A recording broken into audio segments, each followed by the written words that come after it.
The first snowstorm of that winter arrived earlier than anyone expected. It swept down from the mountains like a silent wall of white, swallowing the valley in hours. By morning, the small northern town of Pine Hollow looked like it had been buried inside a glass globe someone had shaken too hard. Every roof was thick with snow, every road erased, and every chimney breathed thin columns of smoke into the gray sky. That morning was when people started laughing at Martin Keller again. Martin lived at the far edge of town where the road faded into a stretch of frozen fields and scattered spruce trees. His house looked strange even before winter arrived, but once the snow settled, it became the most talked-about building in Pine Hollow. While every other home had sharp wooden shingles or metal roofing, Martin's roof looked alive. It was covered in grass, not dry hay, not decorative moss, real grass, thick green turf layered over the entire roof like a giant blanket of earth. Even in the cold months, patches of faded green and brown still clung stubbornly to life beneath the snow. When Martin first built it during the summer, the town had already begun whispering. "What's he building, a cow pasture?" someone joked outside the hardware store. "Looks like he forgot to finish the roof," another man laughed. People drove past slowly, just to stare. Some even stopped their trucks along the road, leaning out the windows to take pictures. A few teenagers came one night and tried to climb onto it, thinking it would be funny to roll down the grassy slope. Martin never reacted. He was a quiet man in his late 50s with a calm, steady way of speaking. He'd moved to Pine Hollow only 3 years earlier, after spending decades working in remote construction projects across northern regions where winter wasn't just cold, it was brutal. -30, -40. Sometimes worse. The locals assumed he was eccentric, maybe stubborn, maybe just another outsider who thought he knew better than people who had lived in the valley their entire lives. One afternoon during the autumn, while the last yellow leaves still clung to the birch trees, a group of neighbors gathered along the dirt road outside his property. Martin was hauling wooden boards from his truck when one of them called out. "You planning to mow that roof too?" the man shouted with a grin. A few people chuckled. Martin paused, resting the board against his shoulder. He glanced up at the roof where the thick turf sat neatly layered over waterproof timber and insulation beneath. Then he smiled slightly. "Maybe," he replied, "if it grows too tall." The group burst into louder laughter. The truth was, Martin wasn't trying to impress anyone. He wasn't trying to be different. Every decision he made while building that house had one simple goal: survival. Most of Pine Hollow's homes followed modern designs: tall wooden frames, fiberglass, insulation, metal roofs that shed snow quickly. They looked neat and practical, and during normal winters they worked well enough. But Martin had seen what happened when temperatures dropped beyond what people expected. He'd worked in parts of Scandinavia years earlier, helping restore old rural homes that had been standing for more than a century. Those houses weren't designed for convenience. They were designed to endure, and many of them had roofs made of earth. Thick layers of sod acted like natural insulation. Soil trapped heat the way modern materials tried to imitate. Snow settled into the grass instead of sliding away, forming an extra protective blanket against the brutal wind. It was simple physics, but simple ideas often look strange to people who've forgotten why they existed. Throughout the fall, Martin worked steadily. He sealed every joint in the walls, added deep insulation inside the timber frame, and built a small wood-burning stove that sat at the center of the house like a beating heart. When the first frost arrived, people still joked about the roof. When the second frost came, they joked even more. "Wait till that grass freezes solid," someone said at the diner one morning. "Or slides off and crushes his truck," another added. Martin heard most of the comments eventually. Pine Hollow wasn't a big place. News traveled faster than snow on the wind. But he never defended the house. He simply finished it. By early December, the valley had turned into a frozen bowl. The sun appeared for only a few hours each day before sinking behind the mountains. The air carried a dry, sharp cold that made every breath sting. Then the real storm arrived. It started with a wind that rattled every window in town through the night. By morning, the temperature had dropped to levels Pine Hollow hadn't seen in years. -40. At first, people stayed inside like they always did during deep freezes. Wood stoves burned, constantly. Electric heaters hummed in basements. Everyone assumed it would be like every other cold spell, uncomfortable but manageable. Then the problem started. One house lost power when frozen lines snapped outside town. Another family woke to find their pipes completely frozen. Across the valley, heaters struggled to keep up as wind pushed icy air through tiny cracks in walls and ceilings. Inside many homes, the temperature kept falling. By the second night, frost had begun forming along interior window frames in half the houses on Martin's Road. But something strange was happening at the edge of Pine Hollow. Martin Keller's chimney still breathed a calm ribbon of smoke into the frozen sky, and beneath the thick white snow resting on that ridiculous grass roof, his house stayed warm. By the third morning of the cold wave, Pine Hollow no longer sounded like a quiet winter town. It sounded like a place fighting for survival. Truck engines coughed and struggled to start in driveways. Snowmobiles roared back and forth along the main road as people checked on relatives. Doors slammed, boots crunched across ice, and the hardware store parking lot filled with frustrated residents searching for space heaters, insulation foam, or anything that might keep the brutal cold from creeping further into their homes. Inside most houses, the temperature had dropped dangerously low. Some families were sleeping in their living rooms because it was the only place their wood stoves could keep warm. Others sealed bedroom doors and stuffed towels beneath them to block drafts that seemed to come from nowhere. Even well-built homes were losing the battle against the wind that ripped across the valley like an invisible blade. The thermometer outside the town hall read -42.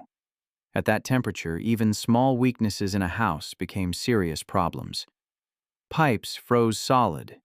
Heating systems worked twice as hard and still couldn't keep up. Cold seeped through walls, floors, and ceilings like water finding cracks in stone. And yet, at the far edge of town, Martin Keller woke up that same morning inside a house that felt almost normal. The small cast-iron stove in the center of his living room glowed softly. A kettle rested on top of it, releasing a gentle hiss of steam into the air. The temperature inside the room hovered comfortably in the low 20s Celsius, warm enough that Martin walked across the wooden floor in thick socks rather than boots. He poured hot water into a mug and moved to the window. Outside, Pine Hollow looked frozen in time.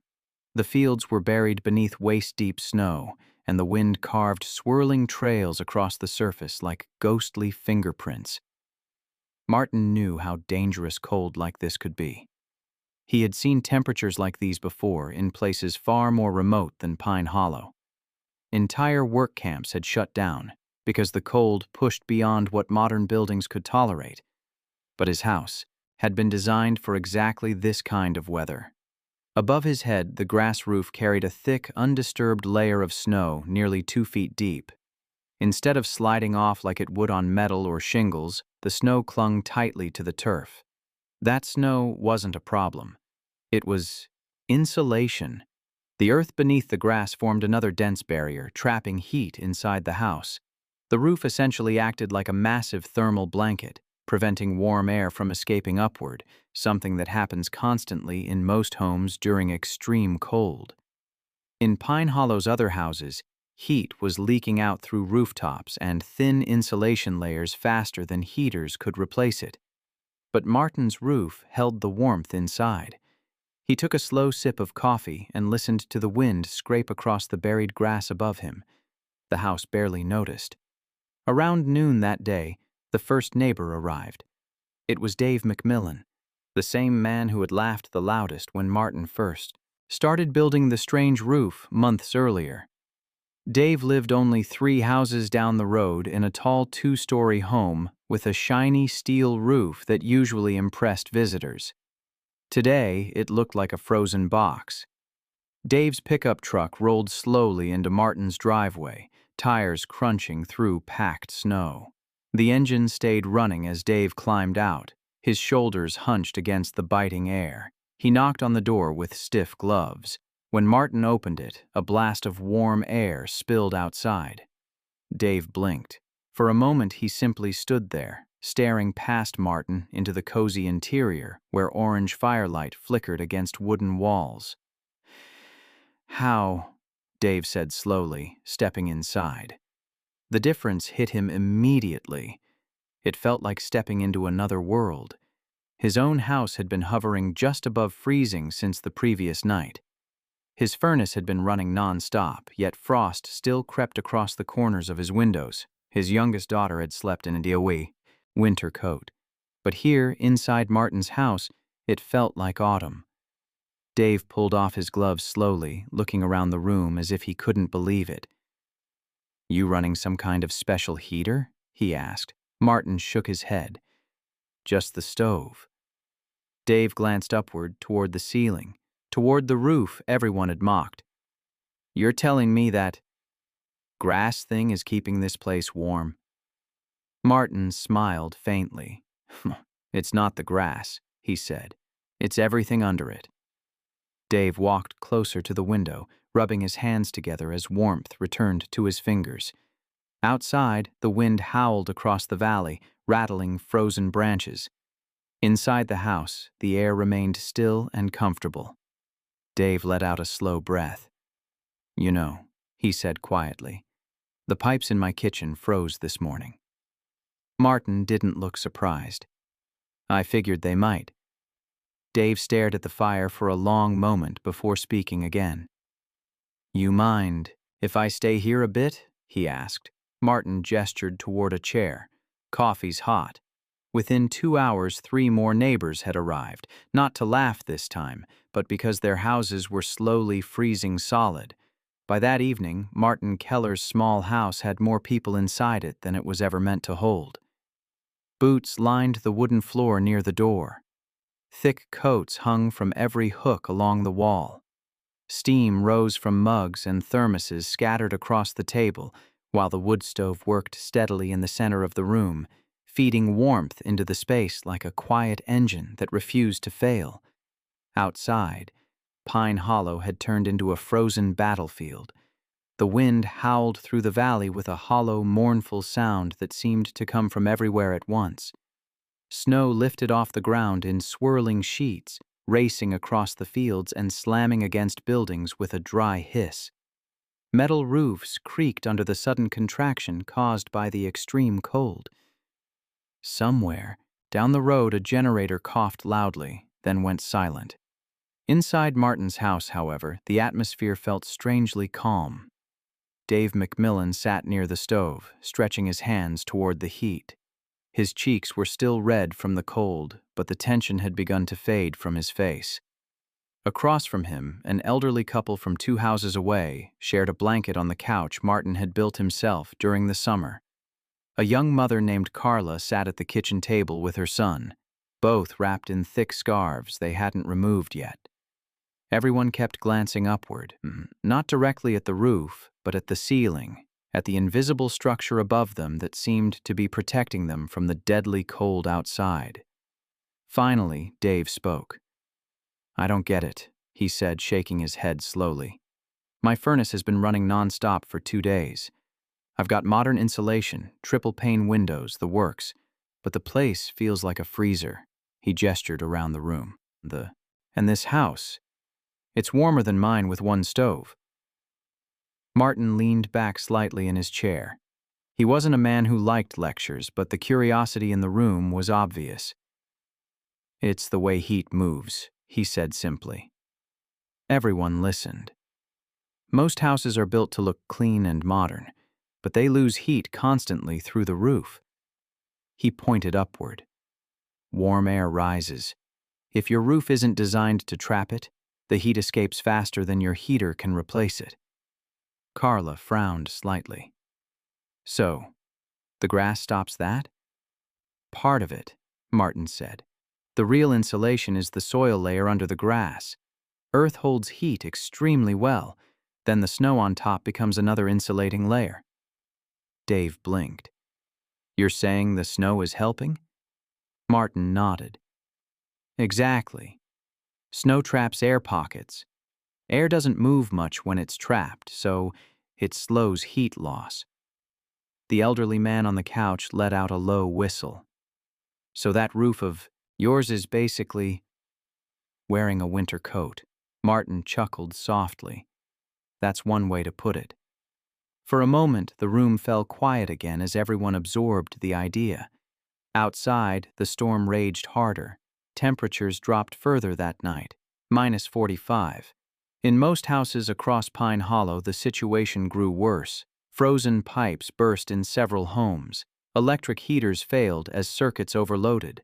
One family had to abandon their house entirely when their furnace stopped working, and the indoor temperature plunged below freezing. Word spread quickly through the town. People began talking about Martin Keller's house, the same house they had mocked for months. By late evening, headlights appeared again on the road outside his property. Another truck arrived, then a snowmobile, then another pickup. Martin opened the door again and again as neighbors stepped inside with stunned expressions, shaking snow from their coats as warm air wrapped around them like a blanket. Each one had the same reaction, the same disbelief. How is it this warm in here? How are your windows not freezing? What kind of insulation did you use? Martin answered each question patiently, though he never sounded proud or smug about it. Because to him, the house wasn't clever. It was simply practical. He had built it based on ideas people had used for hundreds of years in places where winter was not just uncomfortable, it was deadly. Old Scandinavian farmhouses, Icelandic turf homes, mountain shelters in remote northern regions. The designs looked unusual to modern eyes, but they had survived centuries of brutal winters long before electric heating ever existed. Most modern builders had simply forgotten them. Around midnight, the storm began to calm slightly, though the cold remained vicious. Inside Martin's house, people slept wherever space allowed: chairs, the couch, even the floor near the stove where the warmth was strongest. The fire burned low but steady, and above them, the thick earth and grass roof held its silent watch against the frozen sky. The next morning, when the sun finally crept above the mountains, Pine Hollow looked like a town that had barely made it through the night. Icicles hung from rooftops like frozen knives. Several houses had windows completely frosted over from the inside. One metal chimney had cracked clean down the middle from the cold. But at the edge of town, Martin Keller stepped outside his house and breathed the icy morning air. Smoke rose calmly from his chimney. Snow rested peacefully on his grass-covered roof, and the same neighbors who once laughed at it now stood in the yard, staring at the house with something very different in their eyes. Not amusement. Respect. The cold wave held Pine Hollow in its grip for 3 more days. Even after the storm clouds passed, the temperature refused to climb. The sky stayed painfully clear and pale blue, the kind of winter sky that looked beautiful but carried a cold so deep it seemed to cut through bone. Every breath outside formed thick clouds that lingered in the air, and the sound of snow crunching under boots echoed sharply through the silent valley. The town looked exhausted. Many homes had turned into icy shells overnight. Pipes had burst in kitchens and basements. Some families shut off their water entirely to prevent more damage. Others moved mattresses into their living rooms so everyone could sleep near the heat of a single stove or fireplace. But at the edge of Pine Hollow, Martin Keller's house had become something unexpected. It had become a shelter. By the second day of the cold snap, nearly a dozen neighbors had taken turns warming themselves inside his home. Some stayed for hours, some for the night. Others simply came to thaw frozen hands and drink a mug of coffee before returning to their struggling houses. The atmosphere inside Martin's place felt strangely communal. People who rarely spoke to each other in town were now sitting around the same table. Children played quietly on the floor near the stove, while adults shared stories about frozen pipes, broken furnaces, and emergency repairs. The smell of wood smoke, coffee, and soup filled the air, mixing into a comforting warmth that felt almost unreal compared to the brutal cold outside. One afternoon, while the wind pushed thin clouds across the frozen valley, Dave McMillan stepped outside with Martin to split a few pieces of firewood. They worked in silence for a few minutes, their breath rising in white clouds. Dave finally leaned the axe against the chopping block and looked up at the roof again. The grass was almost completely hidden now beneath thick snow, but its rounded shape still stood out compared to the sharp metal roofs around town. "You know," Dave said slowly, "when you started building this thing, I thought you'd lost your mind." Martin chuckled quietly. "You weren't the only one." Dave shook his head. "I mean, grass on a roof? Around here?" It sounded ridiculous. He paused, kicking at the packed snow. "But right now my furnace can barely keep my house above freezing. My pipes are shot. My wife's been sleeping in a winter jacket." He gestured toward Martin's home. "And that place is warmer than any building in town." Martin stacked another log beside the door before answering. "People forget that older designs weren't stupid," he said. "They were tested by time. When something works for hundreds of years in harsh climates, there's usually a reason." Dave looked out across the valley. Nearly every roof he could see was metal or shingle, modern, clean, efficient-looking. But those same roofs had shed their snow immediately, leaving the houses beneath them exposed to the brutal wind and cold. Martin's roof had done the opposite. It had held the snow, and that snow had become insulation. "Funny thing," Dave muttered. "All that stuff we laughed at. Turns out it's smarter than half the modern things we build." Martin shrugged lightly. "Sometimes old knowledge just gets buried under newer ideas." Dave stared at the roof again. Then he asked the question that had clearly been sitting in his mind for hours. "You think someone else in town could build one like this?" Martin looked at him. "Of course." Dave nodded slowly. A quiet smile crossed his face. "You might get some visitors next spring asking for advice." Martin didn't seem surprised. By the fourth day, the cold finally began to weaken. The temperature crept slowly upward, -30, then -25. To most people in Pine Hollow, that felt almost comfortable after the brutal stretch they had just endured. Life gradually returned to normal.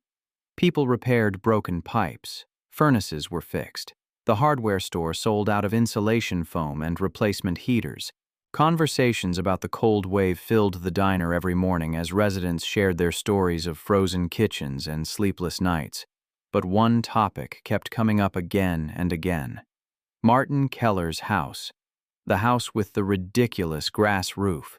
1 week later, when the snow finally softened slightly under the weak winter sun, Dave McMillan stood in his yard studying the top of his own home.